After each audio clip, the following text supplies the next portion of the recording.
Hi, everyone. Welcome to Thrive with Nancy. This podcast is for executive women who want more from their careers, not more work. No, that's not what it's about. It's about more success. With each episode, you'll acquire usable tips that will serve you well in achieving your career dreams and aspirations. Are you ready for our podcast? Know yourself. Such a simple phrase, and yet it is so power-packed. It's one of those phrases that is at the very heart of any successful or respected leader. If you think listening to this podcast isn't worth your time, please understand you're wrong. Getting lost in daily work is easy.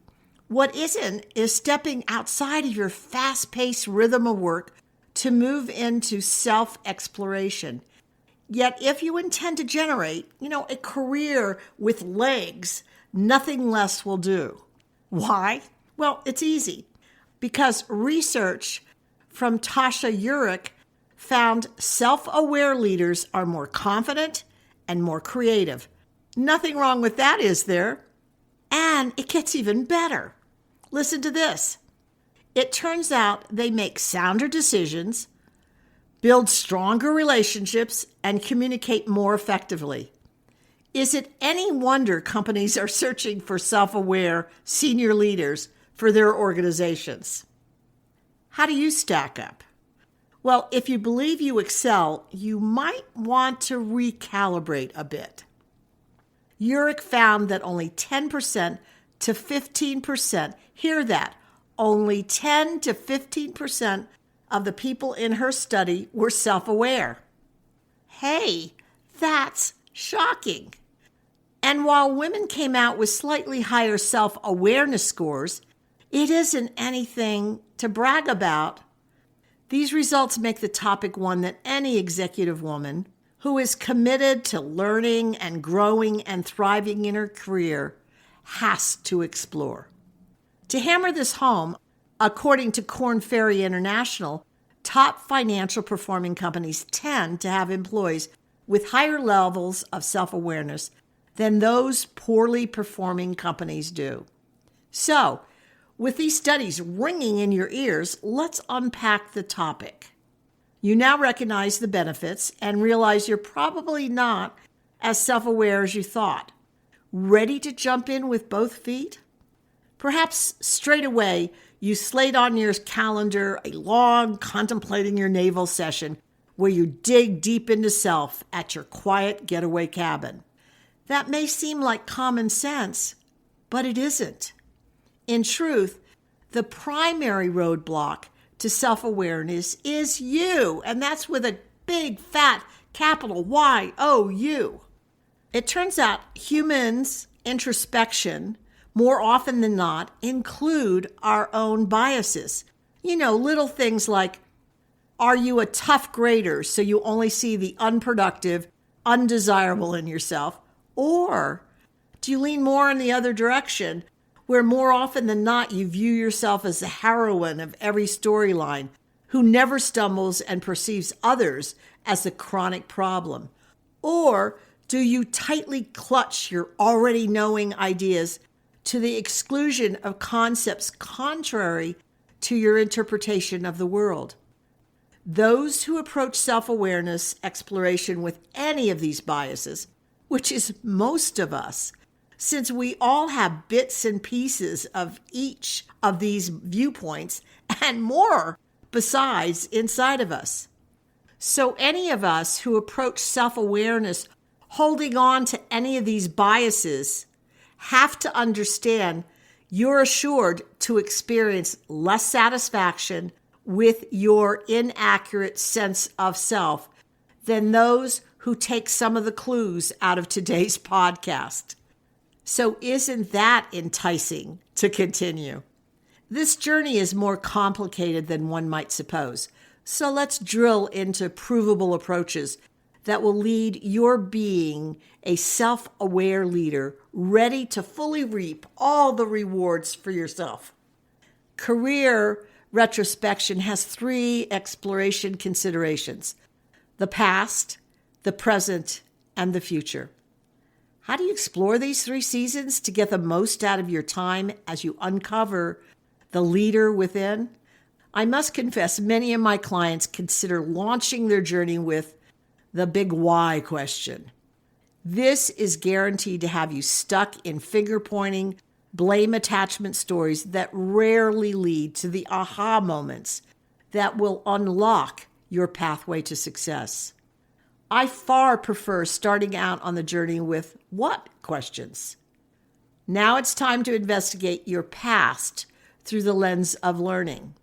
These are some thoughts that I might have, and seriously, consider adding more for a deeper journey into self.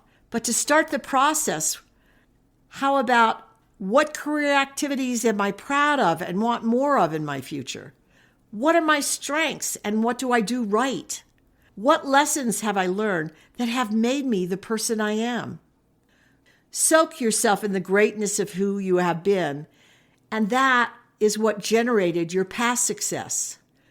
What did you discover about yourself that you want to and intend to take into your present? Ready to move on to examining today?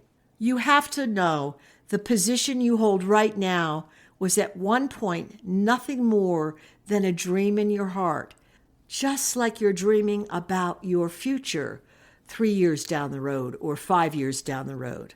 Celebrate and own all your achievements. And let's acknowledge your present is where the biggest leverage for your career expansion resides. Yes, on-track leaders take this to heart as they consciously and consistently put themselves in the flow of development for future growth. What's the first aspect of your present to evaluate? It's, do you know your comfort zone? Why do I ask that? Because it could be your Achilles heel that blocks your growth.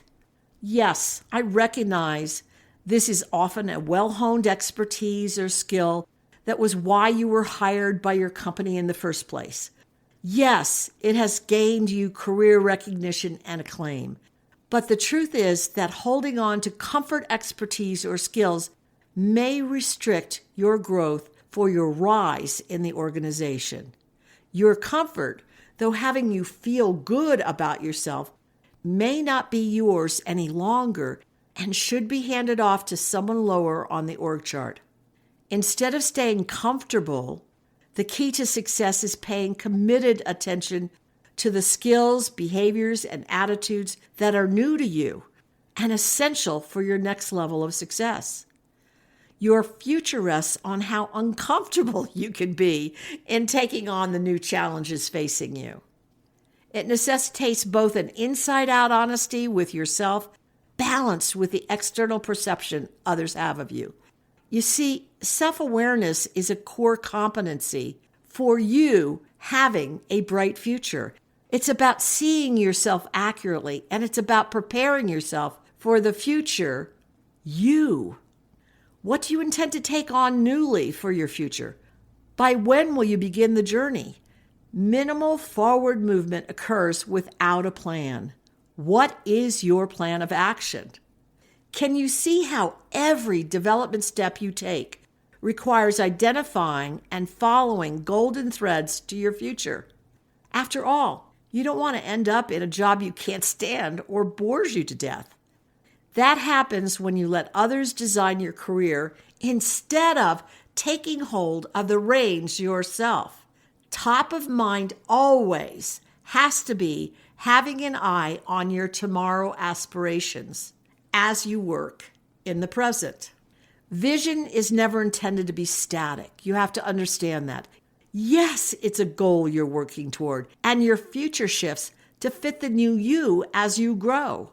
Don't grasp your vision as though you fear if you don't hit the target, you're a loser.